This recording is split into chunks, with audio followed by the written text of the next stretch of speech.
Hello and welcome to commerce classes. तो आज हम डिस्कस करने वाले हैं एस्टेट पीजीटी कॉमर्स 2020 का पार्ट 14, जिसमें हम डिस्कस करेंगे डिबेंचर, इसके टाइप्स के बारे में, इश्यू किस तरीके से किया जाता है, रिडम्पशन किस से होता है डिबेंचर का। तो ये सारे टॉपिक्स हम आज कवर करने वाले हैं। उससे पहले हम डिस्कस करने वाले हैं कुछ MCQs जो कि हमारे लास्ट लेक्चर से रिलेटेड होंगे। और लास्ट लेक्चर हमारा था शेयर कैपिटल का। ठीक है, अगर आपने वॉच नहीं किया है तो आप इसको वॉच कर सकते हैं। तो चलिए शुरू करते हैं हमारे आज के इस वीडियो को। सबसे पहले हमारे पास आता है क्वेश्चन। ये एक प्रैक्टिकल क्वेश्चन है, तो इसको हम डिस्कस कर लेते हैं। देखिए क्या कहा गया है। स्टार लिमिटेड फॉरफिटेड 1000 शेयर्स, ठीक है, ऑफ ₹10 ईच। स्टार लिमिटेड है वो 1000 शेयर्स को क्या कर रही है, यहाँ पे फॉरफिट कर रही है, which were issued at profane जीवन a shareholder of the company. जो कि किसको इश्यू किया गया था, पैर ऑफ जीवन, ये एक व्यक्ति का नाम है जो कंपनी के क्या है, एक शेयर होल्डर है। ठीक है, इन्होंने नॉन पेमेंट किया है किसका, अलॉटमेंट का 4 पर शेयर, 4 रुपए इन्होंने नहीं दिए हैं। ठीक है, द कॉल्ड अप वैल्यू पर शेयर वाज ₹7। ठीक है, तो यहाँ पे कॉल्ड अप वैल्यू कितना है, 7 रुपीज़ है। यानी कि जो फेस वैल्यू था हमारे शेयर्स का, वो यहाँ पे कितना था, 10 रुपीज़। ठीक है, जिसमें से कंपनी ने कितना मंगवाया था, कॉल्ड अप यहाँ पे कितना है, 7 रुपीज़। ठीक है, 1000 शेयर है तो 1000 के हिसाब से यहाँ पे कितना हो गया, ये हो गया 7000। ठीक है, आगे क्या कहा गया है, on forfeiture the amount debited to share capital is. जो शेयर कैपिटल है उसको कितने से हमें डेबिट करना पड़ेगा। देखिए क्या कहा गया है यहाँ पे कि हमारे पास 1000 शेयर थे और 10 रुपए का एक शेयर है। ठीक है, उसमें से हमने सिर्फ 7 रुपए ही क्या किए हैं, कोल्ड अप किए हैं। तो देखिए जितना हम कोल्ड अप करते हैं उतना ही किस में जाता है, शेयर कैपिटल में जाता है। ठीक है, तो शेयर कैपिटल में से कितना जाएगा, ओनली एंड ओनली 7000। ठीक है, पूरा 10,000 यहाँ पे नहीं जाएगा। क्यों नहीं जाएगा, क्योंकि हमने मंगवाए ही कितने हैं, यहाँ पे 7000 रुपये मंगवाए हैं। इसलिए जो हमारा आंसर है वो यहाँ पे क्या हो जाएगा, 7000 हमारा यहाँ पे आंसर हो जाएगा। ठीक है, अगर हम 10 के 10 मंगवा लेते तो उस कंडीशन में जो हमारा जो आंसर है वो कितना हो जाता, यहाँ पे 10 हो जाता। लेकिन अभी हमने क्या किया है, यहाँ पे 7 ही मंगवाए हैं, तो यहाँ पे हमारा आंसर कितना हो जाएगा, यहाँ पे 7000 हमारा आंसर यहाँ पे हो जाएगा। ठीक है, चलिए नेक्स्ट क्या कहा गया है, calculate the amount of second and final call when Ekta limited issue equity share of 10 each eight A premium of 40% payable on application on allotment on first. ठीक है, तो यहाँ पे हमें क्या कहा गया है कि हमने इश्यू किए हैं शेयर कितने पे, 40% प्रीमियम पे। तो यानी कि 10 रुपए का हमारा शेयर था, इसमें हमने 40% और ऐड कर दिया, यानी कि हमारे बनते हैं 4 रुपीज़। ठीक है, 10 का 40 निकालेंगे तो 4 रुपीज़ हो जाएंगे। ठीक है, 14 रुपये पे हमने इसको इश्यू किया है, जिसमें से हमें मिला है 3 रुपये एप्लीकेशन का मिला है। ठीक है, तो इसमें हमारा जो 3 रुपये किसका हो गया, एप्लीकेशन का हो गया। साथ ही साथ 5 रुपये किसके हो गए, अलॉटमेंट के हो गए, और 2 रुपये किसके हो गए, फर्स्ट कॉल के। ठीक है, तो इनका टोटल हमारे पास कितना होता है, 5 और 3 8, 8 और 2 10। ठीक है, तो इनका टोटल हमारे पास हो गया 10, जबकि हमने इश्यू किस पे किए हैं, 14 रुपये पे। तो हमें निकालना क्या है, यहाँ पे amount of second and final call. तो amount of second and final call हमारे पास यहाँ पे क्या हो जाएगा, देखिए 14 का था, 10 हमने मंगवा लिए हैं, तो बैलेंस हमारे पास कितना बच गया, 4 रुपीज़ का। और यही 4 रुपीज़ किसके लिए हो जाएगा, फाइनल कॉल के लिए। ठीक है, तो सेकंड और फाइनल कॉल के लिए हमारा ऑप्शन बी यहाँ पे क्या हो जाएगा, करेक्ट हो जाएगा। ठीक है, रिपीट कर देते हैं इसको एक बार और। देखिए क्या कहा गया है, अमाउंट हमें कैलकुलेट करना है सेकंड और फाइनल कॉल का, when Ekta limited issue equity share 10 रुपये का एक शेयर है, प्रीमियम है यहाँ पे 40% का। ठीक है, तो हम यहाँ पे अगर 10 का हम 40% निकालते हैं तो हमारे पास यहाँ पे कितना आ जाता है 4। प्रीमियम का अमाउंट कितना हो गया 4। फेस वैल्यू यहाँ पे कितना है शेयर का 10 रुपए। टोटल वैल्यू कितना हो गया यहाँ पे 14। अब हमने मंगवाया कितना है 3 रुपए हमने एप्लीकेशन पे मंगवाया है, 5 रुपए हमने अलॉटमेंट पे मंगवाया है, 2 रुपए हमने किस पे मंगवाया है फर्स्ट कॉल पे मंगवाया है। तो इस कंडीशन में हमारे पास कितना हो गया यहाँ पे 5 और 3 8, 8 और 2 10, यानी कि 10 रुपए हम पहले ही मंगवा चुके हैं। हमें मंगवाने थे 14 रुपए, तो 14 में से 10 जाने पर हमारे पास बचेंगे 4 रुपए। तो ये 4 रुपए हम कब मंगवाएंगे सेकेंड और फाइनल कॉल पे हम यहाँ पे मंगवा लेंगे। क्लियर हो गया। चलिए नेक्स्ट हमें क्या कहा गया है, arrange the following in proper sequence as per share capital. देखिए अगर आपने पिछला वाला लेक्चर देखा होगा तो उसमें आप इसको इजीली क्या कर पाएंगे अरेंज कर पाएंगे कि सबसे पहले हमारे पास यहाँ पे क्या आता है ऑथराइज कैपिटल आती है, जो कि क्या होती है कंपनी की अधिकृत पूंजी होती है। रजिस्टर्ड कैपिटल हम जिसको बोलते हैं, मैक्सिमम कैपिटल ये हमारे पास होती है। तो सबसे पहले हमारे पास आ जाएगा डी। ऑथराइज कैपिटल में से हम क्या करते हैं कुछ पार्ट इशू करते हैं, ठीक है। इशू करने के लिए हमारे पास आ जाएगा यहाँ पे ऑप्शन बी, ठीक है। इशू करने के बाद पब्लिक क्या करती है उसको सब्सक्राइब करती है, ठीक है। आवेदन पत्र भेजे जाते हैं, एप्लीकेशन वहां पे आती है आपके पास, तो यहाँ पे हो जाएगा सी ऑप्शन। और देन क्या होता है हम उसमें से कुछ अमाउंट को हम कोल्ड कर लेते हैं, ठीक है। कोल्ड करने के बाद कुछ अमाउंट जनता पे करती है तो उसको बोला जाता है पेड अप कैपिटल। तो यहाँ पे हो जाएगा ए। जो इसका प्रॉपर सीक्वेंस बनेगा वो इस तरीके से बनेगा डी बी सी ए। ये आपका ऑप्शन में नहीं है,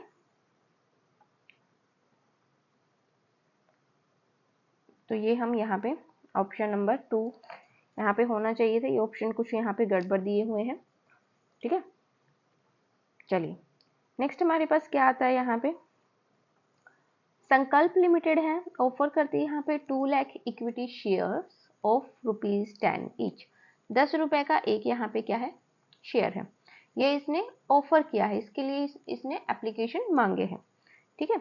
ऑफ दिस 1,98,000 वर सब्सक्राइब्ड। अब देखिए आपको ओवर सब्सक्रिप्शन और अंडर सब्सक्रिप्शन का एक टॉपिक करवाया था, जिसमें आपको क्या बताया था कि ओवर सब्सक्रिप्शन क्या होता है कि जितना आपने जो आवेदन पत्र मांगे हैं उससे ज़्यादा आपको क्या मिल जाए आवेदन पत्र मिल जाए, तो वो होता है ओवर सब्सक्रिप्शन। अंडर सब्सक्रिप्शन क्या होता है कि जितने के लिए आपने मांगा था उससे कम आपको यहाँ पे रिसीव होता है। तो यहाँ पे हो रहा है हमारे पास अंडर सब्सक्रिप्शन, ठीक है।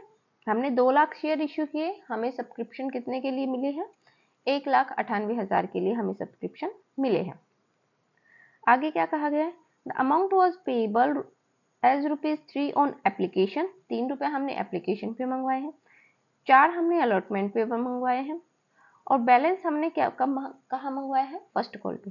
देखिए 10 रुपए का हमारा शेयर था, ठीक है, उसमें से हम 3 एप्लीकेशन पे मंगवा चुके हैं, 4 हम अलॉटमेंट पे मंगवा चुके हैं, और बैलेंस हमें कब मंगवाना है फर्स्ट कॉल पे मंगवाना है। तो बैलेंस हमारे पास यहाँ पे कितना हो जाएगा 10 है, 10 में से 4 और 3 7, 7 अगर माइनस करते हैं तो हमारे पास बचता है 3 रुपए, ठीक है। तो 3 रुपए का बैलेंस हमें कब मंगवाना है फर्स्ट कॉल पे मंगवाना है। यहाँ तक क्लियर हो गया। चलिए आगे क्या कहा गया है, if A share holder holding 3000 share, एक शेयर होल्डर है उसके पास 3000 के शेयर हैं, has defaulted on first call, वो क्या करता है डिफॉल्ट करता है यानी कि पेमेंट नहीं करता है फर्स्ट कॉल की। तो what is the amount of money received on first call, तो उस कंडीशन में जो फर्स्ट कॉल है उस पर कितना पैसा हमें मिलेगा वो हमें यहाँ पे फाइंड आउट करना है, ठीक है। देखिए 198 हमने शेयर हमारे क्या हुए हैं सब्सक्राइब हुए हैं। यहाँ पर हम 2 लाख शेयर्स को भूल जाएंगे, क्यों भूल जाएंगे, क्योंकि हमारा जो जनता है, जो हमारे जो शेयर होल्डर है वो कितने हैं 1,98,000 ही हमारे शेयर होल्डर हैं, ठीक है। तो उस कंडीशन में हम 2 लाख से तो एक्सपेक्टेशन कर ही नहीं सकते कि हमारे पास 2 लाख के लिए रिसीव होगा, ठीक है। 1,98,000 हमारे पास शेयर होल्डर है, उसमें से 3,000 शेयर्स के लिए भी किसी ने क्या कर दिया डिफॉल्ट कर दिया है। तो यहाँ पे हमें जो फर्स्ट कॉल पे रिसीव होगा वो होगा 198 5000, 198 में से 3000 हम यहाँ पे क्या कर देंगे, लेस कर देंगे। ठीक है, तो यहाँ पे हमारे पास कितना हो जाएगा, 1,95,000। फर्स्ट कॉल का कितना अमाउंट है हमारे पास, 3, इसको मल्टीप्लाई कर लेंगे हमारे पास, तो यहाँ पे हो जाएगा 000। ठीक है, और यहाँ पे इसको मल्टीप्लाई कर लेंगे, 5 3 जा 15 होता है और 19 3 जा 57 होता है, और एक और ऐड कर देंगे तो यहाँ पे हो जाएगा 58, यानी कि 585,000 हमारे पास यहाँ पे क्या हो जाएगा, फर्स्ट कॉल का अमाउंट हमें रिसीव हुआ है। ठीक है, क्लियर हो गया।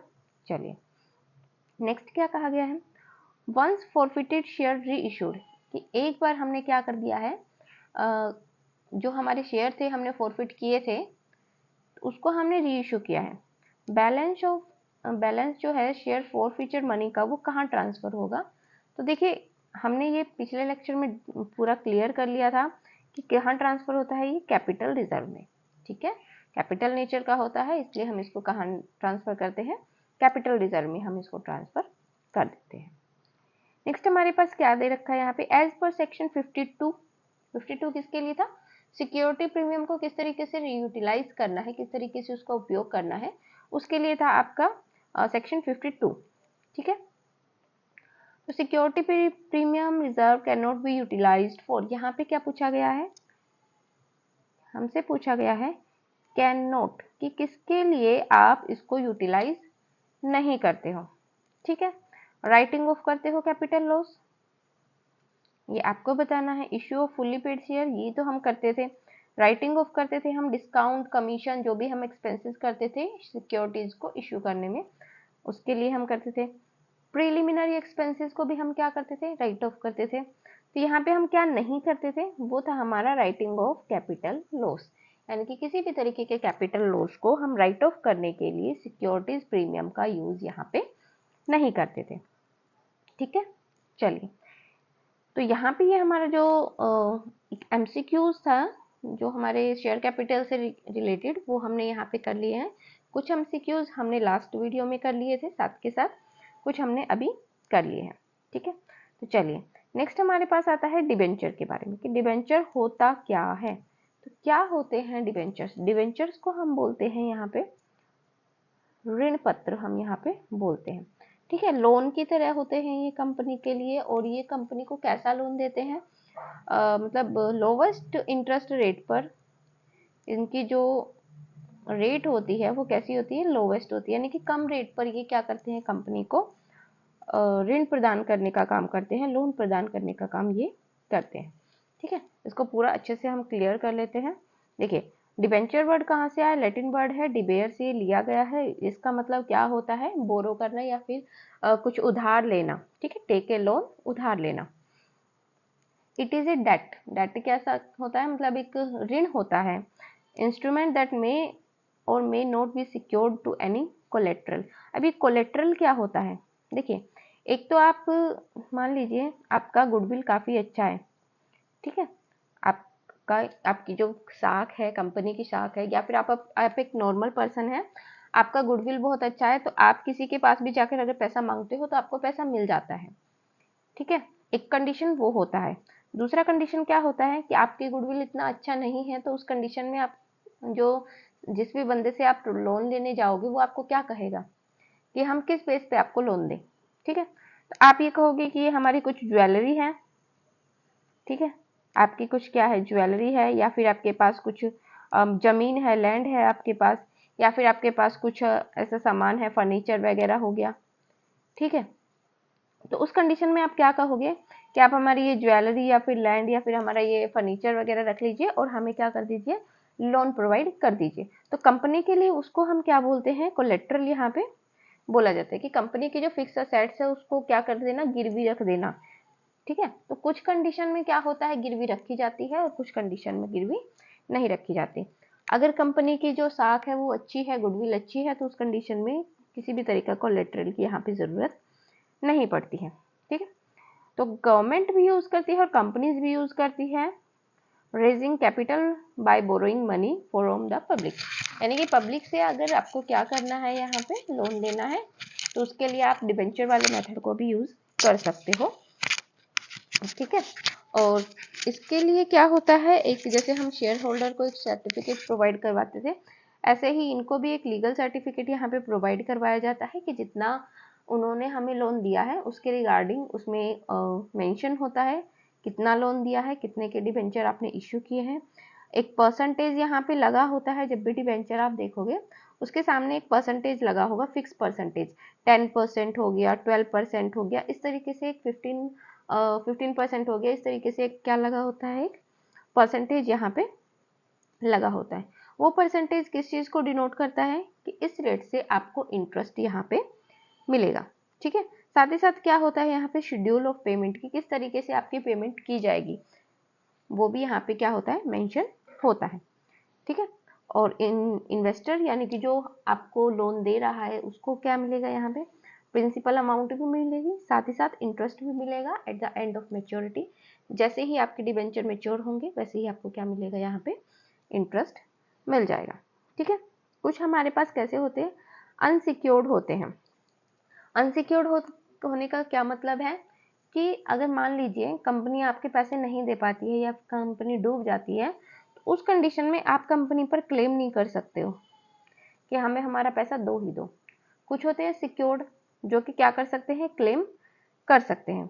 ठीक है, तो यहाँ पे दोनों तरह के होते हैं, कुछ आपके सिक्योर्ड होते हैं, कुछ अनसिक्योर्ड भी यहाँ पे होते हैं। ठीक है, इनको क्या होता है, अब इनका तो देखो नुकसान ही है, एक तो ये चीपेस्ट होते हैं और कंपनी अगर डूब रही है तो इनको पैसा भी नहीं मिल रहा है, तो इस कंडीशन में कुछ तो इनको फायदा होना चाहिए। फायदा क्या है, एक तो इनके पास जो परसेंटेज होता है वो कैसा होता है, फिक्स्ड परसेंटेज होता है। सेकेंडली क्या होता है कि इनको क्या मिलता है, इंटरेस्ट मिलता है, और वो भी यूजुअली फिक्स्ड होता है, यानी कि at the end of year इनको इंटरेस्ट अपना मिल जाता है। ठीक है, थर्ड क्या होता है कि जब भी कंपनी का क्या होता है, वाइंड अप होता है, ठीक है, कंपनी का क्या होता है, वाइंड अप होता है या फिर कंपनी का लिक्विडेशन होता है, उस कंडीशन में हमने कल बात की थी इक्विटी शेयर और प्रेफरेंस शेयर से रिलेटेड कि प्रेफरेंस शेयर को पहले प्रेफरेंस मिलता है पेमेंट के रिगार्डिंग, उनको डिविडेंड पहले मिलता है और उनको जो कैपिटल है वो भी पहले मिलता है। लेकिन डिबेंचर होल्डर क्या होते हैं, जो प्रेफरेंस है उनसे भी पहले आते हैं। ठीक है, तो वाइंड अप होता है तो सबसे पहले इनको इंटरेस्ट भी मिलेगा अपना, और इनको अपना जो भी इन्होंने लोन के रूप में जो भी कैपिटल दिया है, जो भी पैसा दिया है, इनको पहले वो चीज़ मिल जाती है। ठीक है, तो इनको ज़्यादा प्रायोरिटी होती है as compare to preference share holder. ठीक है, चलिए नेक्स्ट हमारे पास यहाँ पे आता है फीचर्स, हमारे पास है डिबेंचर्स के। देखिए कुछ फीचर्स हम पहले ही डिस्कस कर चुके हैं, कुछ हम अभी डिस्कस कर लेते हैं। तो रिटर्न प्रॉमिस होता है, ठीक है, जो कि क्या करती है, इशूइंग कंपनी जारी करती है on specified money to the holder, जिसमें क्या मेंशन होता है कि कितना मनी उन्होंने होल्डर से लिया है वो यहाँ पे मेंशन होता है। दूसरा क्या है, इनकी जो मनी होती है वो जनरली डिनोमिनेशन में होती है 100 और मल्टीपल के 100 में होती है। जैसे हम कह रहे थे कि शेयर्स हमारे किसके मल्टीपल में हो गए, जैसे 10 के मल्टीपल में हो गए, 20 के मल्टीपल में हो गए, इस तरीके से हमारे जो शेयर होते हैं वो छोटे डिनोमिनेशन में होते हैं। जबकि अगर हम बात करें डिबेंचर्स की, तो इनका जो मल्टीपल होता है वो कैसा होता है, हाई होता है एज कम्पेयर टू शेयर्स। ठीक है, जैसे 100 के डिनोमिनेशन में हो गए, 200 के हो गए, 500 के हो गए, 1000 के हो गए, इस तरीके से ये डिनोमिनेशन में होते हैं। नेक्स्ट क्या होता है, एक डेब्ट इंस्ट्रूमेंट होता है, ठीक है, ऋण पत्र होता है जिस पर क्या होता है, कंपनी इश्यू करती है, मैच्योरिटी डेट उसमें लिखा होता है कि कब ये मैच्योर होंगे, कब आपको पैसा वापस मिल जाएगा, इस तरीके से उसमें मेंशन होता है। साथ ही साथ आपको प्रिंसिपल रिटर्न होगा, आपको कितना इंटरेस्ट दिया जाएगा, ये सब उसमें, और क्या प्रोसीजर होगा, किस तरीके से आपको आपका जो अमाउंट है वो वापस मिलेगा, वो सारा प्रोसीजर इसमें मेंशन होता है। फिक्स रेट होता है इंटरेस्ट का, ठीक है, ये हम डिस्कस कर चुके हैं, जो कि हाफ ईयरली भी हो सकता है, एनुअली भी, यानी कि आपको जो इंटरेस्ट है वो कैसे मिलेगा, हाफ ईयरली भी मिल सकता है और एनुअली यानी कि ईयरली भी आपको मिल सकता है। ठीक है, और ये अलग अलग हो सकती है अकॉर्डिंग टू कंपनी और अकॉर्डिंग टू कंडीशन, ये अलग अलग हो सकती है। नेक्स्ट क्या बताया गया है यहाँ पे, as per deed this long term debt instrument carry an assurance to repayment of the specified due date also, और they can be redeemed at par, premium और डिस्काउंट। ठीक है, तो ये भी हम डिस्कस कर चुके हैं कि लास्ट में क्या होता है कि इनको मतलब इनका जो रिडीमेबल डेट होता है कि कब जो इन्वेस्टर्स हैं अपना पैसा वापस लेंगे, वो डेट भी यहाँ पे मेंशन होती है, वो प्रोसीजर भी मेंशन होता है, और ये भी मेंशन होता है कि किस तरीके से उनको रिडीम किया जाएगा, एट पार पे किया जाएगा, एट प्रीमियम पे, या फिर एट डिस्काउंट पे इनको रिडीम किया जाएगा। ठीक है, तो ये इसके कुछ क्या थे, फीचर्स थे, कुछ इनकी विशेषताएं थी। नेक्स्ट हमारे पास आता है इनकी पार्टीज। अब पार्टीज इसमें कितनी होती हैं, यहाँ पे 3 पार्टीज होती हैं। ठीक है, फर्स्ट होता है कंपनी जो कि क्या करती है, लोन लेने का काम करती है।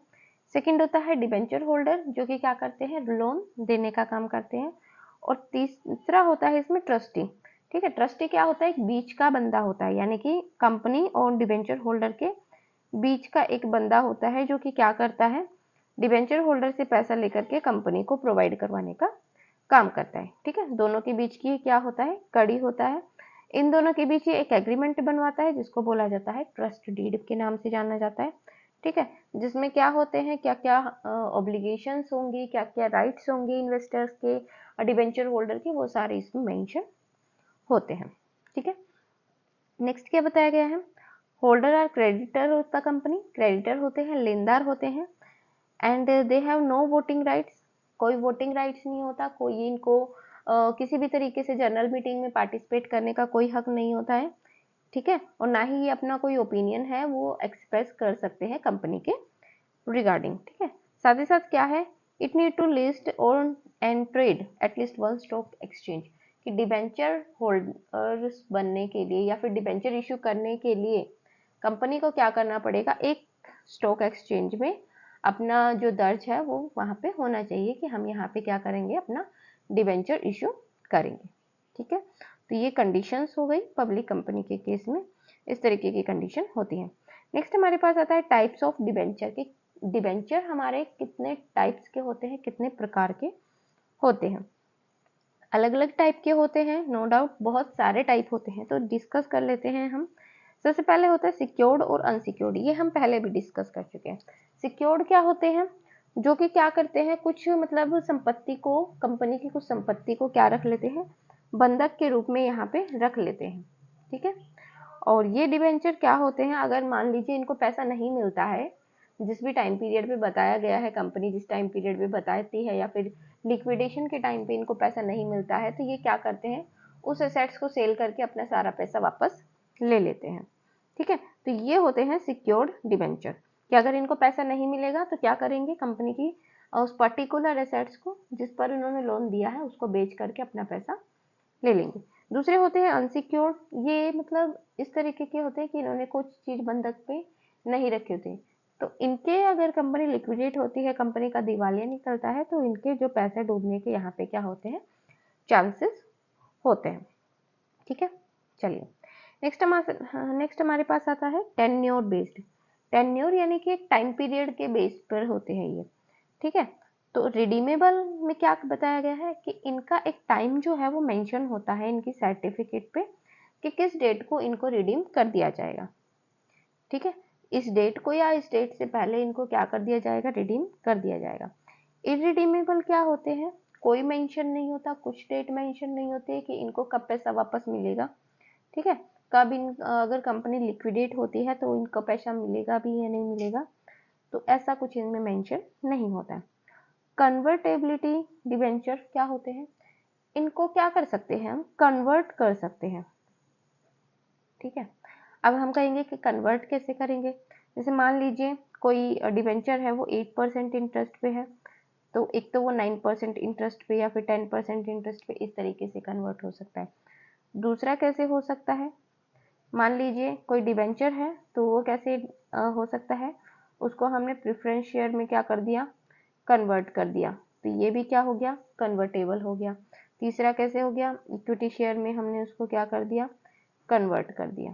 ठीक है, तो इस तरीके से क्या होता है, इनका कन्वर्जन होता है। अब हम देखेंगे कि कन्वर्जन को हम किस तरीके से क्लासीफाई कर सकते हैं। देखिए, सबसे पहले हमारे पास आता है partially convertible shares. Partially convertible का मतलब यहाँ पे क्या है कि जब भी आप इनको कन्वर्ट करोगे, आप चाहे इसको इक्विटी में कन्वर्ट कर रहे हो, प्रेफरेंस में, या फिर फर्दर आप इनको डिवेंचर में कन्वर्ट कर रहे हो, तो ये सारे के सारे डिवेंचर ही यहाँ पे कन्वर्ट नहीं होंगे। इनका एक कन्वर्जन रेशियो और कन्वर्जन का डेट डिसाइड होता है जब भी कंपनी इनको इश्यू करती है, ठीक है। और उन्हीं टर्म और कंडीशन के अकॉर्डिंगली इनको क्या कर दिया जाता है, उस प्रोपोर्शनेट रेशियो में ही क्या किया जाता है, इनको कन्वर्ट किया जाता है। सारे के सारे डिवेंचर नहीं किया जाते, जितना का कन्वर्जन का रेशियो इन्होंने पहले जो कंपनी है उन्होंने इश्यू के टाइम पे मेंशन किया होता है, सिर्फ उतना ही ये क्या करते हैं, कन्वर्ट करते हैं। दूसरा है हमारे पास फुली कन्वर्टेबल, यानी कि ये डिवेंचर कैसे होंगे, सारे के सारे ही क्या हो जाएंगे, कन्वर्ट यहाँ पे हो जाएंगे, ठीक है। ऑप्शनली कन्वर्टेबल डिवेंचर, यानी कि इनको क्या दिया जाएगा, यहाँ पे ऑप्शन दिया जाएगा कि या तो आप क्या कर लीजिए, इक्विटी में क्या कर लीजिए, कन्वर्ट कर लीजिए, या फिर आपको क्या मिल जाएगा, पेमेंट मिल जाएगा। इस तरीके से इनको ऑप्शन दिए जाते हैं, अलग अलग तरीके के ऑप्शन यहाँ पे दिए जाते हैं। और नेक्स्ट हमारे पास है नॉन कन्वर्टेबल। अब नाम से ही है कि नॉन कन्वर्टेबल, यानी कि ये कन्वर्ट नहीं हो सकते हैं, ठीक है। कैसे होते हैं, does not allow holder to convert their डेब्ट इनटू इक्विटी, ठीक है। इनका रेट कैसा होता है, यूजुअली हायर होता है, और जो रेगुलर हमारे जो डिवेंचर्स होते हैं उनसे इनका जो रेट होता है वो कैसा होता है, हायर यहाँ पे होता है, ठीक है। नेक्स्ट हमारे पास आता है यहाँ पे coupon rate debenture. Coupon rate में क्या होता है, एक हमारे पास स्पेसिफिक कूपन रेट होता है जिसपे क्या होता है, प्री डिटरमाइंड कूपन रेट होता है। दूसरा होता है जीरो कूपन रेट, जिस पर कूपन रेट कैसा होता है, जीरो होता है या फिर होता ही नहीं, ठीक है। नेक्स्ट हमारे पास आता है रजिस्ट्रेशन बेस्ड डिवेंचर। अब देखिए नाम से ही क्या है, रजिस्ट्रेशन। अब इनका क्या होना चाहिए, रजिस्ट्रेशन होना चाहिए। एक होंगे जिनका रजिस्ट्रेशन होगा और दूसरे होंगे जिनका रजिस्ट्रेशन नहीं होगा, ठीक है। तो रजिस्ट्रेशन कहाँ होगा, ठीक है, तो कहाँ होगा, कंपनी के रजिस्टर में ही इनका क्या होगा, रजिस्ट्रेशन होगा, जिसमें इनका नेम, इनका एड्रेस और जो भी पर्टिकुलर है, कितना इन्होंने डिवेंचर लिया है, किस रेट से लिया है, इनका इंटरेस्ट कितना बनता है, वो सारी चीजें इसमें मेंशन होती हैं। बियरर क्या होते हैं, जो कि they are transferred by delivery. देखिए ये वाला जो होते हैं ना रजिस्टर्ड, इनके जो डिबेंचर्स होते हैं आसानी से ये अपने डिबेंचर्स को ट्रांसफर नहीं कर सकते हैं। क्यों, क्योंकि कंपनी ने इनका नाम रजिस्टर किया हुआ है। तो अगर ये आसानी से नहीं कर सकते हैं तो उसके पीछे क्या कारण है कि इनको पहले कंपनी से परमिशन लेना पड़ेगा कि हम अपने डिबेंचर्स को दूसरे पर्सन को क्या कर रहे हैं, ट्रांसफर कर रहे हैं।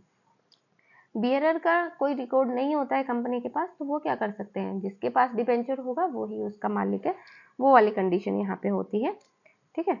तो ये हमारे पास थे इनके कुछ टाइप्स, जिसमें हमने डिस्कस कर लिया security based, next tenure based हमारे पास हो गया, कन्वर्टेबिलिटी के बेस पे हो गया, और यहाँ पे हो गया हमारे पास कन्वर्टेबल, नॉन कन्वर्टेबल, ये सब हमने डिस्कस कर लिया। कूपन रेट के बेस पे हो गया, और साथ ही साथ रजिस्ट्रेशन के बेस पे भी हमने डिबेंचर डिस्कस कर लिए हैं। नेक्स्ट हमारे पास आता है यहाँ पे रिडम्पशन बेस्ड डिबेंचर।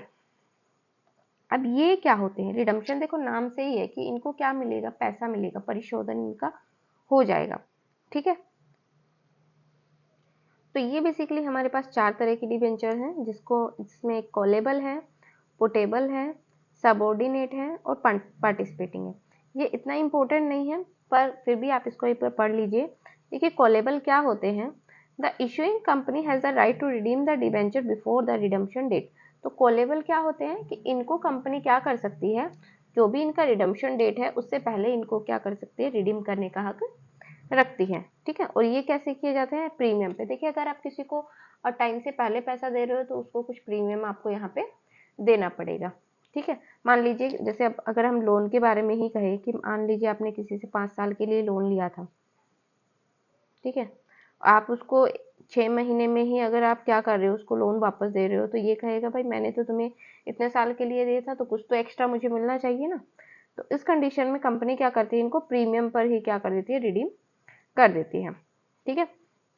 नेक्स्ट हमारे पास क्या होते हैं, पुटेबल। इसमें क्या करते हैं, जो इन्वेस्टर्स होते हैं, जो होल्डर्स होते हैं, वो रिक्वेस्ट करते हैं कंपनी से कि आप हमारे लोन को जितना जल्दी हो सके उतना जल्दी आप सेटल कर दीजिए, ठीक है।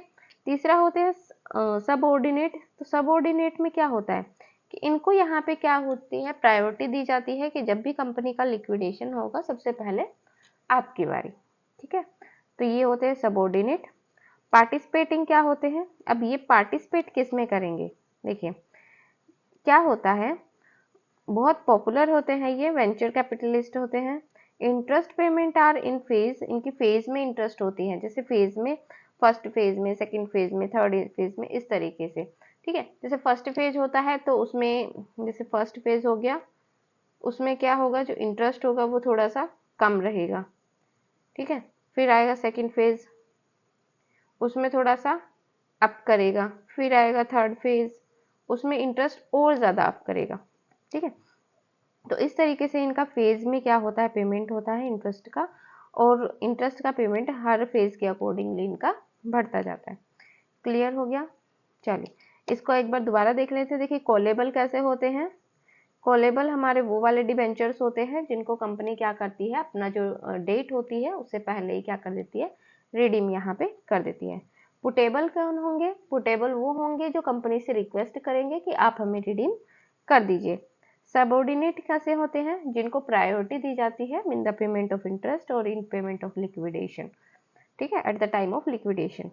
पार्टिसिपेटिंग कौन होते हैं, जो जिनको क्या मिलता है, फेज के अकॉर्डिंगली इंटरेस्ट इनका कैसे हो जाता है, हाई होता जाता है।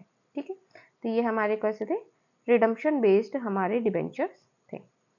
नेक्स्ट हम बात करते हैं इश्यू ऑफ डिबेंचर। देखिए इश्यू ऑफ डिबेंचर कैसे होता है, अगर एक पब्लिक कंपनी है तो पब्लिक कंपनी के केस में जैसे ही हमने क्या इशू किए थे, शेयर्स इशू किए थे, वैसे ही कंपनी क्या इशू करती है, यहाँ पे डिबेंचर इशू करने का यहाँ पे काम करती है। अनलिस्टेड कंपनी है तो वो डिबेंचर यहाँ पे नहीं इशू कर सकती है, उसको वही कंडीशन है कि एक स्टॉक एक्सचेंज में क्या होना चाहिए, लिस्टेड होना चाहिए, उसका रजिस्ट्रेशन होना चाहिए एक स्टॉक एक्सचेंज में, तभी वो क्या कर सकती है, अपने जो डिबेंचर्स हैं उनको यहाँ पे इशू कर सकती है। प्राइवेट प्लेसमेंट भी कर सकती है, जैसे हम शेयर्स में करते थे, अपने जो भी प्राइवेट पर्सन्स हैं, हमारे जो भी नोन हैं, उनसे हम क्या कर सकते हैं, प्राइवेट प्लेसमेंट के थ्रू हम अपने डिबेंचर्स को इशू कर सकते हैं। साथ ही साथ हम इनको कंसिडरेशन अदर देन कैश, यानी कि हमने किसी वेंडर से असेट्स वगैरह लिया है तो उसको भी हम यहाँ पे क्या कर सकते हैं, डिबेंचर इशू कर सकते हैं। साथ ही साथ हम इसको कोलेट्रल सिक्योरिटी, ये हम पढ़ चुके हैं कि कुछ हम एसेट्स गिरवी रख के भी हम क्या कर सकते हैं, इशू कर सकते हैं। ठीक है, नेक्स्ट हमारे पास आता है कि हम इशू कर सकते हैं कैसे कैसे, एट पार पे कर सकते हैं, ठीक है, प्रीमियम पे कर सकते हैं, साथ ही साथ हम इसको डिस्काउंट पे भी कर सकते हैं, और अगर ज़रूरत पड़े तो अदर देन कैश भी हम यहाँ पे कर सकते हैं। ट्रीटमेंट किस तरीके से होगा, ट्रीटमेंट के लिए हम क्या करेंगे, यहाँ पे जैसे हम शेयर कैपिटल का करते थे, शेयर्स का करते थे, वैसे ही हमें यहाँ पे क्या करना है, डिबेंचर का ट्रीटमेंट यहाँ पे करना है। वहाँ पे हम शेयर कैपिटल अकाउंट को ओपन करते थे, यहाँ पे हम शेयर कैपिटल के जगह पे क्या करेंगे, हम डिबेंचर अकाउंट को ओपन करेंगे। साथ ही साथ जो हमारा डिबेंचर होगा उसके सामने एक परसेंटेज, फिक्स परसेंटेज वहाँ पे हमेशा लगाएंगे कि कितने परसेंटेज के हमारे डिबेंचर हैं। ये परसेंटेज किसको डिनोट करता है, ये परसेंटेज इंटरेस्ट रेट को यहाँ पे डिनोट करता है। ठीक है, इंटरेस्ट रेट को यहाँ पे डिनोट करने का काम ये डिबेंचर और सॉरी परसेंटेज यहाँ पे करता है। चलिए सबसे पहले हम क्या करते थे शेयर्स में, हम एप्लीकेशन मनी को, देखिए पहले तो क्या होता था, सबसे पहले हम जनता को आवेदन पत्र भेजने के लिए आमंत्रित करते थे। ठीक है, तो सेम इसमें भी यही करना पड़ेगा हमें। सबसे पहले हम क्या करेंगे, आमंत्रण करेंगे, आमंत्रण करने पर वो क्या भेजेंगे हमें, यहाँ पे एप्लीकेशन मनी वो हमें यहाँ पे भेजेगी। कौन भेजेगा, जो पब्लिक होती है, जर्नल पब्लिक, वो यहाँ पे एप्लीकेशन भेजने का काम करती है। ठीक है, एप्लीकेशन के साथ कुछ मनी होती है जिसको हम बोलते हैं एप्लीकेशन मनी, जिसको डिबेंचर में एक बोला जाता है डिबेंचर एप्लीकेशन।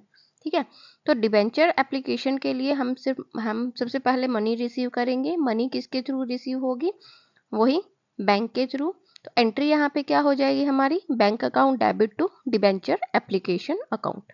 ठीक है, इस तरीके से ये हमारी फर्स्ट एंट्री यहाँ पे हो जाएगी, किसके लिए, रिसीव करने के लिए। ठीक है, किसके लिए होगी, यहाँ पे एप्लीकेशन मनी को रिसीव करने के लिए यहाँ पे हमारी फर्स्ट एंट्री हो जाएगी, bank account debit to debenture application account.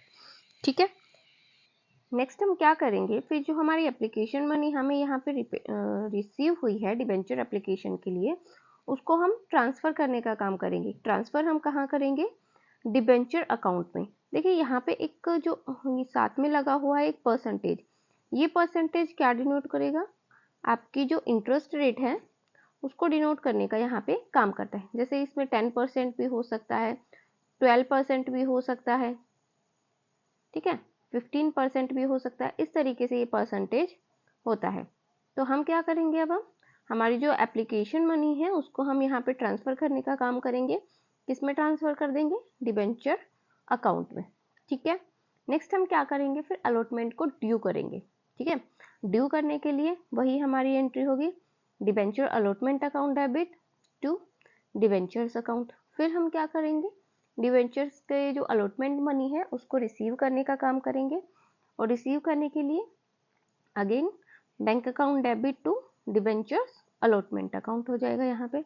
Then हम क्या करेंगे, यहाँ पे कॉल्स को ड्यू करेंगे, तो debentures call account debit to debentures account यहाँ पे हो जाएगा। तो ये यहाँ पे हमारी जो कॉल है वो क्या हो जाएगी, ड्यू हो जाएगी। उसके बाद हम क्या करेंगे, जो कॉल मनी है उसको रिसीव करेंगे, तो bank account debit to share first call account. First call है, सेकंड कॉल है, फाइनल कॉल है, सेकंड या फाइनल दोनों ही है, या फिर फर्स्ट एंड फाइनल ही है, ठीक है। तो वो यहाँ पे हम रिसीव कर लेंगे।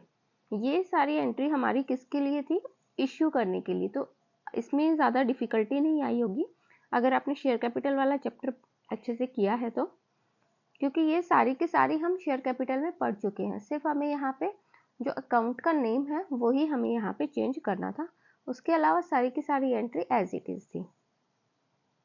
नेक्स्ट हम बात करते हैं यहाँ पे रिडम्पशन का। अब रिडम्पशन किस तरीके से होता है और रिडम्पशन का मतलब ही यहाँ पे क्या होता है। तो देखिए रिडम्पशन का मतलब यहाँ पे क्या होता है कि आपने क्या करना है, यहाँ पे रीपेमेंट करना है। एक होता है पेमेंट, ठीक है, पेमेंट आपको कौन करते हैं, डिबेंचर होल्डर करते हैं।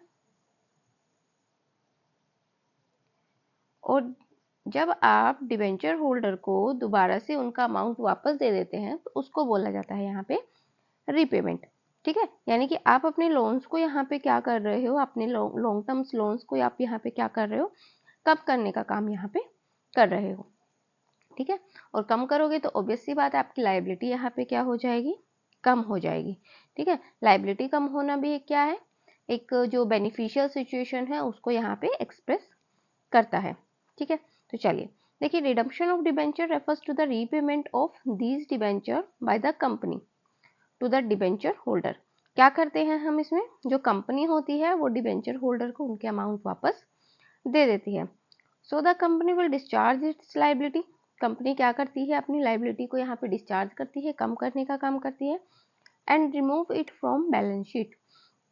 देखिए जब आपने पेमेंट कर दिया है तो आपकी बैलेंस शीट में एक लाइबिलिटी यहाँ पे क्या हो जाएगी, कम हो जाएगी। This is a major transaction for the company since the amount of money involve tend to be quite significant, ठीक है। मेजर ट्रांजेक्शन होता है क्योंकि एक तो अमाउंट कैसी होती है, बड़ी होती है, और बहुत ही इंपॉर्टेंट भी यहाँ पे होती है, जो कि किसको शो कर रही थी, आपकी लाइबिलिटीज को शो कर रही थी। जब आप इसकी पेमेंट कर दोगे तो उस कंडीशन में क्या होगा, आपका लाइबिलिटी का जो लेवल है वो यहाँ पे कम हो जाएगा और एसेट्स का लेवल थोड़ा सा इंक्रीज भी हो सकता है, ठीक है।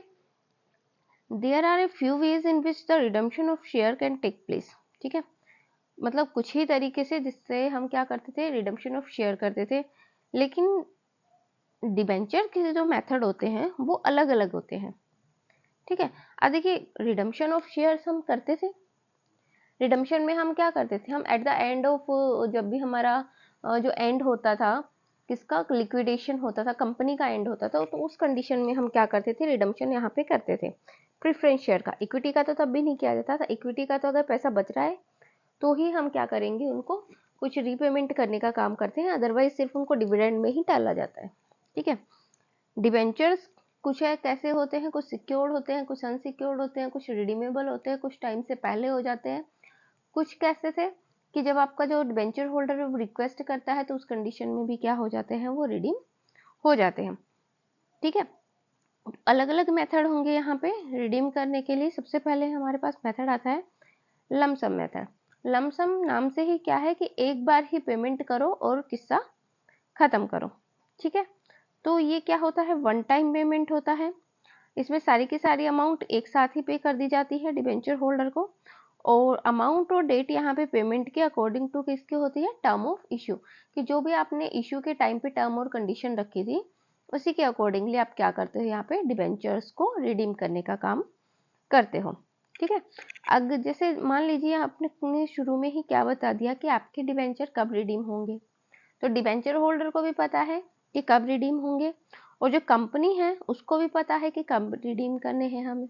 अमाउंट क्योंकि बहुत ज़्यादा होता है तो उसके लिए कंपनी क्या करती है, प्रोविज़न यहाँ पे बनाती है as per the guidelines of companies act और सेबी, ठीक है। As per the guidelines of SEBI and companies act, company क्या करती है, डिबेंचर्स को रिडीम करने के लिए कुछ गाइडलाइंस फॉलो करती है, और उस गाइडलाइंस में क्या कहा गया है कि जब भी आपको लमसम मेथड से डिबेंचर्स को रिडीम करना हो, उस कंडीशन में आप क्या करोगे, एक रिजर्व क्रिएट करोगे जिसको बोला जाएगा डिबेंचर रिडम्पशन रिजर्व, ठीक है। इस रिजर्व से आप क्या कर सकते हो, अपने सारे के सारे डिबेंचर्स को रिडीम कर सकते हो। किस तरीके का होता है ये, इसका नेचर कैसा होता है, तो ये कैपिटल रिजर्व होता है, कैपिटल नेचर का होता है, और डिविजिबल प्रॉफिट में से कुछ कुछ हिस्सा इसमें से निकाल के और डीआरआर में यहाँ पे डाला जाता है, ठीक है। और फिर इस डीआरआर को किसके लिए यूज किया जाएगा, सिर्फ डिबेंचर को रिडीम करने के लिए। अगर अमाउंट बच जाता है तो आप इसको किसी अदर पर्पज के लिए यूज कर सकते हो, अदरवाइज फर्स्टली इसका यूज किसके लिए होगा, आपका जो डिबेंचर है उनको रिडीम करने के लिए ही इसका यूज किया जाएगा, ठीक है। देखिए अकाउंटिंग ट्रीटमेंट हम किस तरीके से करेंगे, हमने कहा कि हम बना रहे हैं क्या, डीआरआर यानी कि डिबेंचर रिडम्पशन रिजर्व। अब ये डीआरआर हम किस में से बनाएंगे, पी एंड एल अकाउंट में से, ठीक है। यानी कि पी एंड एल अकाउंट में से कुछ जो पोर्शन है प्रॉफिट का वो हम डीआरआर में ट्रांसफर करेंगे।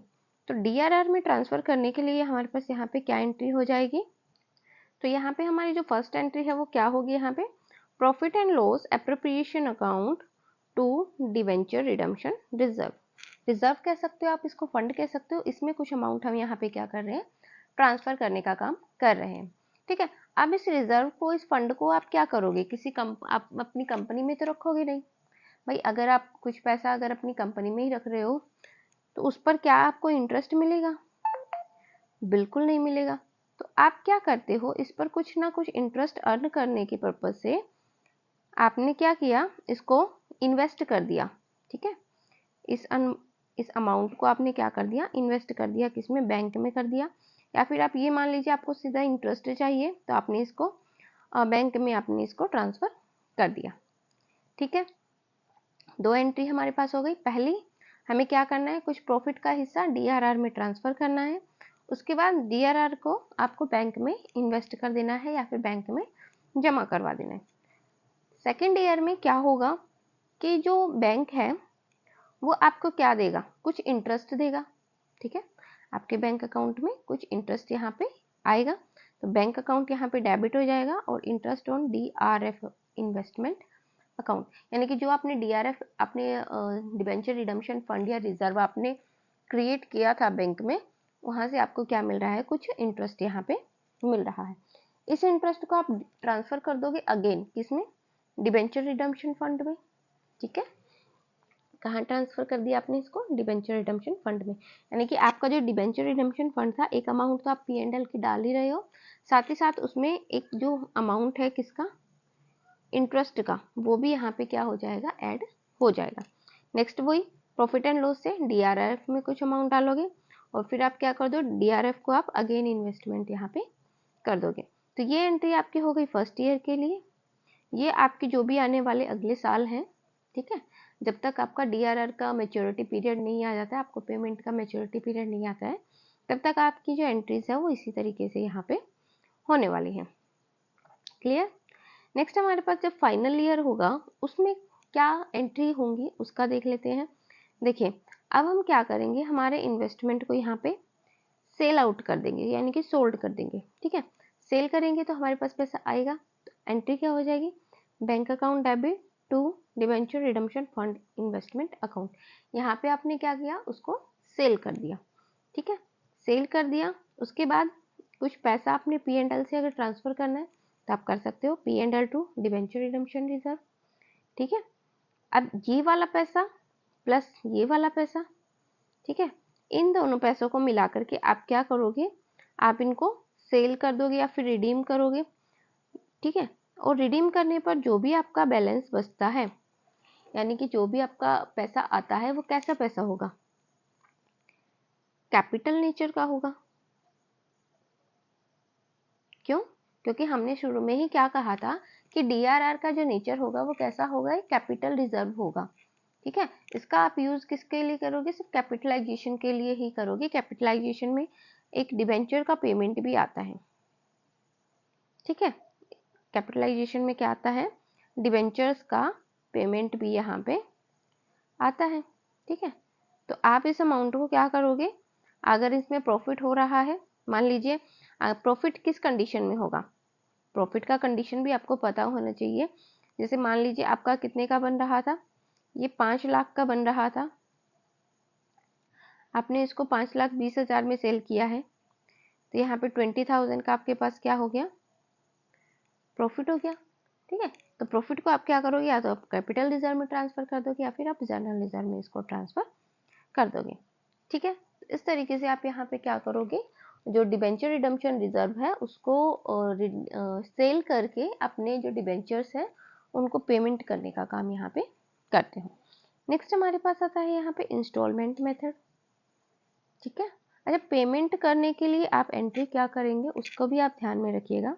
देखिए, जब हमने शेयर इशू किए थे उस टाइम पे हमने एंट्रीज क्या की थी, सबसे पहले हम वो देखेंगे। यहाँ पे एंट्री हमने क्या की थी, ये कुछ इस तरीके से हमने यहाँ पे एंट्री की थी कि हमने क्या किया था, डिबेंचर्स अकाउंट को यहाँ पे क्या किया था, क्रेडिट किया था। अब जब हमें पेमेंट करना है तो डिबेंचर अकाउंट यहाँ पे क्या हो जाएगा, जो भी परसेंटेज डिबेंचर्स हैं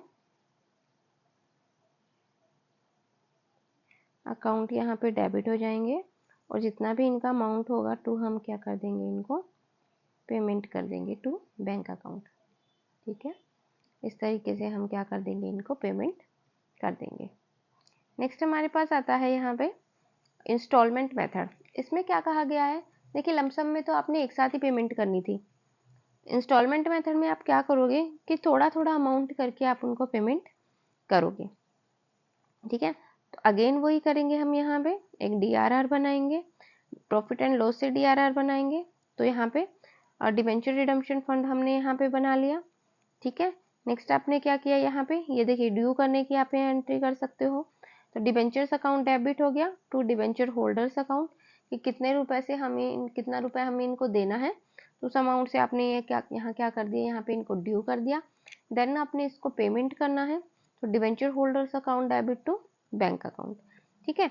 ये इनका बाइफर्केशन है, आप डायरेक्ट भी कर सकते हो डिबेंचर्स टू बैंक अकाउंट, इस तरीके से भी कर सकते हो, बट ये मेथड ज़्यादा सुटेबल माना जाता है कि सबसे पहले ड्यू करना, उसके बाद उनकी पेमेंट करना, ठीक है।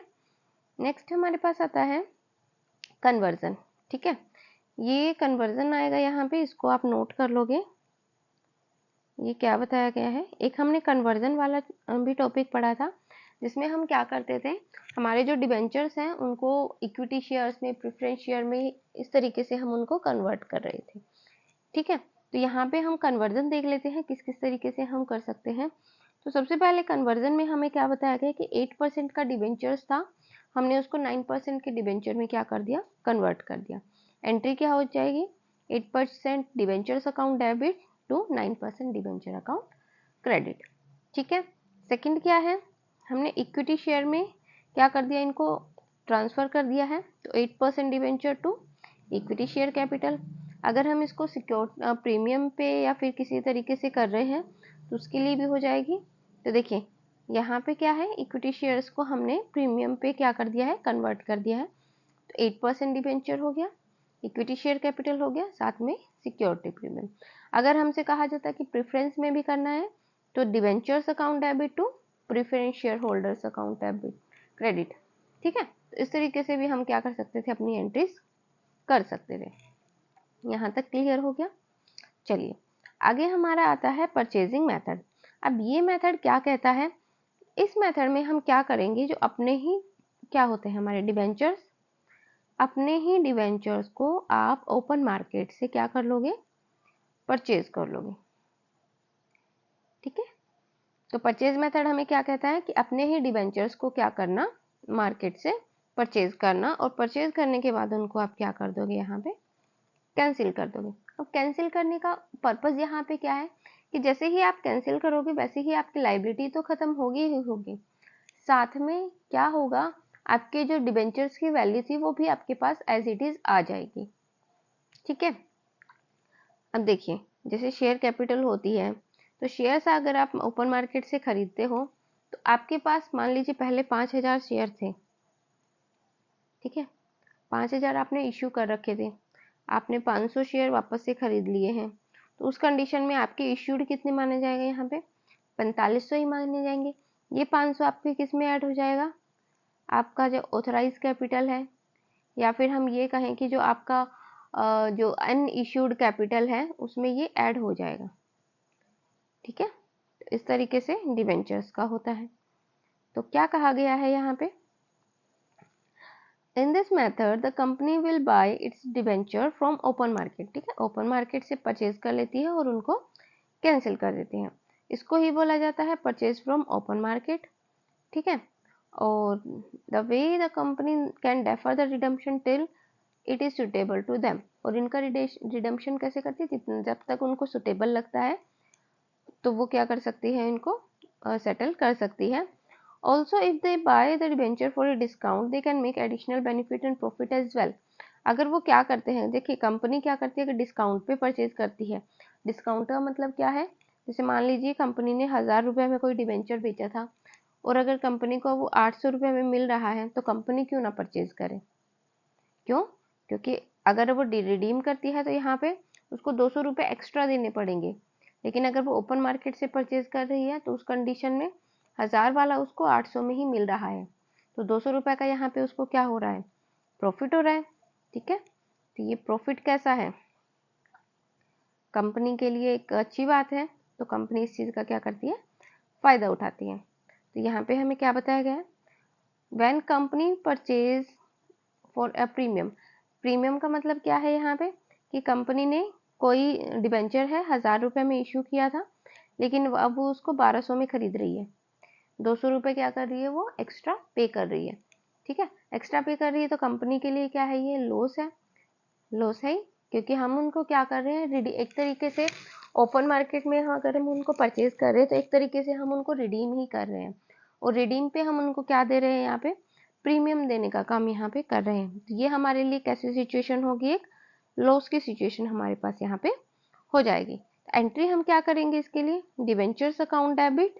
ठीक है, और यहाँ पे जो हमारा लॉस है तो यहाँ पे देखिए, यहाँ पे हो जाएगा 800 के लिए, या फिर और फिर यहाँ पे कितने का हो जाएगा, 200 के लिए, और यहाँ पे हो जाएगा टोटल 1000 के लिए।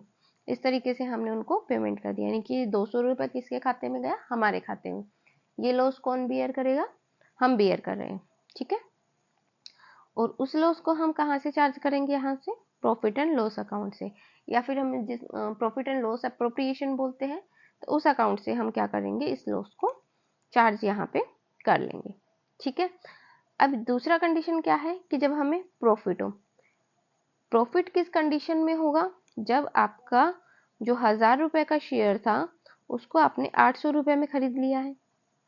ठीक है, 1000 का शेयर आपने कितने में खरीद लिया, 800 में खरीद लिया, तो यहाँ पे तो कितने का आ जाएगा आपका, 800 में आपने परचेज किया, यहाँ पे आ गया आपका 200। ठीक है, और साथ ही साथ एक सेकेंड रुकिएगा, देखिए ये थोड़ा एंट्री में यहाँ पे थोड़ा गड़बड़ हो गया, ये 2 इसके साथ आना था। ठीक है, तो 2 बैंक, तो डिबेंचर आपका कितने का था, यहाँ पे बेसिकली यहाँ पे जो डिबेंचर था आपका वो कितने का था, 1000 रुपये का। ठीक है, 1000 रुपये का था, 200 रुपये आपने उस पर प्रॉफिट अर्न किया और 800 रुपये में आपने उसको खरीद लिया है। ठीक है, यानी कि आपको पे कितने करने पड़े, सिर्फ 800 रुपये। अब ये 200 रुपये आप कहाँ ट्रांसफर कर दोगे, कैपिटल रिजर्व में आप ट्रांसफर कर दोगे। ठीक है, लॉस होने की सिचुएशन में आप उसको P&L से चार्ज करोगे, और अगर आपको प्रॉफिट हो रहा है यानी कि आप उसको डिस्काउंट पे क्या कर रहे हो, रिडीम कर रहे हो। ठीक है, डिस्काउंट पे रिडीम करने पर ही आपको क्या होगा, लॉस होगा। लेकिन अगर आप उसको प्रीमियम पे रिडीम कर रहे हो तो सॉरी, डिस्काउंट पे रिडीम करने पर आपको प्रॉफिट होगा, और प्रीमियम पे रिडीम करने पर आपको क्या होगा, लॉस होगा। ठीक है, क्योंकि प्रीमियम पर आप ज़्यादा पैसा यहाँ पे कर रहे हो। तो इस प्रॉफिट को आप कहाँ ट्रांसफर कर दोगे, कैपिटल रिजर्व में आप ट्रांसफर कर दोगे। ठीक है, तो इस तरीके से ये हमारे कुछ रिडीम करने के मेथड थे, जिसमें हमने फर्स्टली देखा था लमसम मेथड, सेकंड हमारे पास था यहाँ पे इंस्टॉलमेंट मेथड। लमसम और इंस्टॉलमेंट दोनों में ही हम क्या करते थे, यहाँ पे जो डिबेंचर रिडम्पशन रिजर्व है उसको बनाने का काम करते थे, और P&L एप्रोप्रिएशन अकाउंट से हम उसको बना रहे थे। ठीक है, ये हमारी एंट्री हो जाएगी डिबेंचर को रिडीम करने की। सबसे पहले हम क्या करेंगे, डिबेंचर्स को ड्यू करेंगे। ड्यू करने के लिए हो जाएगा debentures account debit to debenture holder account. Then हम क्या कर देंगे, डिबेंचर होल्डर को पेमेंट कर देंगे। ठीक है, और ये एक हमारा कन्वर्जन वाला मेथड था, वो भी हमने डिस्कस कर लिया कि किस किस तरीके से हम यहाँ पे कन्वर्ट करते हैं डिबेंचर्स को, हाई जो लो परसेंटेज वाले होते हैं उनको हाई परसेंटेज में, इक्विटी में कैसे करते हैं, प्रेफरेंस में कैसे करते हैं, तो वो सब हमने यहाँ पे देख लिया है। साथ ही साथ परचेजिंग मेथड हमने देख लिया है कि डिस्काउंट पर और प्रीमियम पर हम किस तरीके से ओपन मार्केट से डिबेंचर को परचेज करते हैं। ठीक है, तो ये हमारा आज की क्लास यहाँ पे ख़त्म होती है। कल क्लास में हम डिस्कस करेंगे या तो NPO के बारे में, या फिर हम कुछ MCQ लेके आएंगे जो कि डिबेंचर से रिलेटेड होंगे। ठीक है, MCQ करना भी बहुत ज़रूरी है, इससे आपको पता चलता है कि आपने कितना कुछ सीखा है। ठीक है, तो बने रहिए हमारे वीडियो के साथ, तब तक के लिए तैयारी करते रहिए। अगर वीडियो पसंद आई हो तो लाइक कीजिए, शेयर कीजिए, और अगर नए हैं तो सब्सक्राइब कीजिए। Thank you.